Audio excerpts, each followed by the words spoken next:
Hello बच्चों, चलिए प्रश्न को पढ़ते हैं। इसमें दिया गया है कि आवेश की क्वांटम प्रकृति को किस प्रयोग द्वारा स्थापित किया गया। तो चलिए बच्चों, सबसे पहले इस प्रश्न की मूल अवधारणा देख लेते हैं। तो बच्चों, इस प्रश्न में हमसे पूछा गया है कि आवेश की क्वांटम प्रकृति जो होती है उसे किस प्रयोग द्वारा स्थापित किया गया। चलिए बच्चों, सबसे पहले ये देख लेते हैं कि आवेश की क्वांटम प्रकृति क्या होती है। क्वांटम प्रकृति बच्चों, आवेश की क्वांटम प्रकृति का अर्थ ये हुआ कि किसी भी वस्तु पर जो आवेश है वो सदैव जो है, किसी भी वस्तु पर आवेश भी वस्तु पर आवेश का जो मान है, आवेश सदैव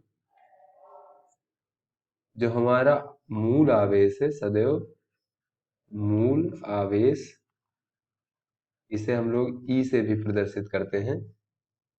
इस मूल आवेश का पूर्णांक गुणज ही हो सकता है। इसका अर्थ ये हुआ बच्चों कि किसी भी वस्तु पर जो आवेश होगा वो इस मूल आवेश का पूर्णांक गुणज ही होगा। जहां पे बच्चों ये n है, जहां n कोई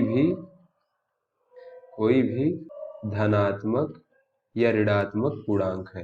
क्योंकि बच्चों किसी भी वस्तु पर आवेश धनावेश या ऋणावेश दोनों भी हो सकता है। ये जो n हमारा पूर्णांक है, कोई भी धनात्मक या ऋणात्मक पूर्णांक है।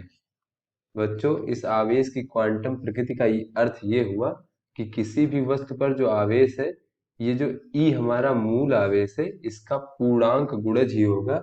अर्थात बच्चों, ये जो ई आवेश मूल आवेश होता है, ये इलेक्ट्रॉन का आवेश होता है, जो इलेक्ट्रॉन के आवेश के बराबर इसका मान होता है।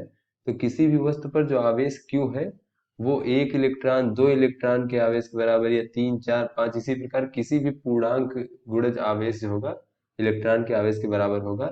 ये इस प्रकार कोई भी मात्रा आवेश की नहीं हो सकती, जैसे कि 1.5 इलेक्ट्रॉन के टुकड़ों में आवेश नहीं हो सकता। तो इस प्रकृति को जो बच्चों हम लोग आवेश की क्वांटम प्रकृति कहते हैं। तो चलिए देख लेते हैं अपने प्रश्न को। इसमें पूछा गया है कि इसे किस प्रयोग द्वारा स्थापित किया गया था।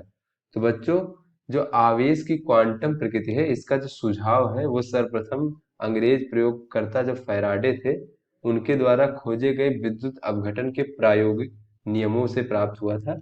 किंतु जो है इसका जो स्थापित जो किया गया आवेश की क्वांटम प्रकृति को, उसको मतलब प्रायोगिक रूप से वास्तव में जो स्थापित किया गया है उसे 1912 में, सन 1912 ईस्वी में मिल्टन के प्रयोग के द्वारा स्थापित किया गया है। सन 1912 ईस्वी में मिल्टन के प्रयोगों में आवेश की क्वांटम प्रकृति को स्थापित किया गया था।